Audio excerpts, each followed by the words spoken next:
Ezekiel, Kabanata 20. Hinayaan ko na silang mahumaling sa paghahandog sa kanilang mga Diyos-Diyosan. Binayaan kong ihandog nila pati ang kanilang mga panganay upang sila mismo'y mangilabot. Sa gayon, makikilala nilang ako si Yahweh.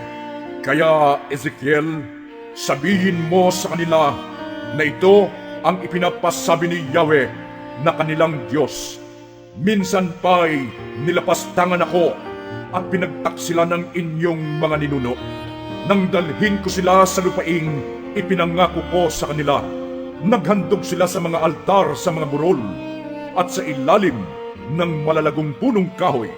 Doon sila nagsunog ng kanilang mga handog na siyang dahilan ng pagkapuot ko sa kanila. Doon din nila dinala ang mga handog na inumin. Itinanong ko sa kanila, ano bang klaseng altar ang pinaghahandugan ninyo sa mga burol? Hanggang ngayon, ang matataas na lugar na iyon ay tinatawag na Bama. Sabihin mo rin sa kanila, ipinapasabi ni Yahweh, gagawin din ba ninyo ang kasuklam-suklam na gawain ng inyong mga ninuno? Hanggang ngayon, naghahain kayo ng mga handog tulad ng inihain nila at sinunog ang inyong mga anak bilang handog sa mga Diyos-Diyosan? Bakit ngayon ay sasangguni kayo sa akin? Ako si Yahweh, ang Diyos na buhay. Huwag kayong makasanggu-sangguni sa akin. Hindi mangyayari ang iniisip ninyong pagtulad sa ibang bansa at pagsamba sa Diyos-Diyosang kahoy at bato. Isinusumpa ko, sabi ni Yahweh, nagagamitan ko kayo ng kamay na bakal. Paparusahan ko kayo at ibubuhos ko sa inyo ang aking matinding puot. Ipapakita ko sa inyo ang aking kapangyarihan.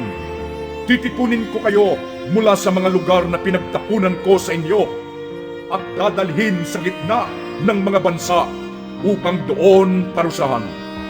Kung ano ang ginawa ko sa inyong mga magulang nang sila'y nasa ilang ng Ehipto, gayon ang gagawin ko sa inyo. Susupilin ko kayo para sundin ninyo ang aking tipan. Ihihiwalay ko ang mga mapaghimagsik at makasalanan. Iaalis ko nga sila sa lupaing pinagtapunan ko sa kanila. Ngunit hindi sila makakapanirahan sa Israel. Sa gayon, makikilala ninyong ako si Yahweh. Sinabi ni Yahweh, bayan ng Israel, kung ayaw ninyong makinig sa akin, huwag, sumamba na kayo sa inyong mga Diyos-Diyosan hanggang gusto ninyo. Ngunit darating ang araw na hindi na ninyo ako lalapastanganin. Hindi na kayo maghahandog sa inyong mga Diyos-Diyosan. Ako'y sasambahin ng buong Israel sa bundok na itinalaga ko, sabi ni Yahweh. Doon ninyo ko paglilingkuran.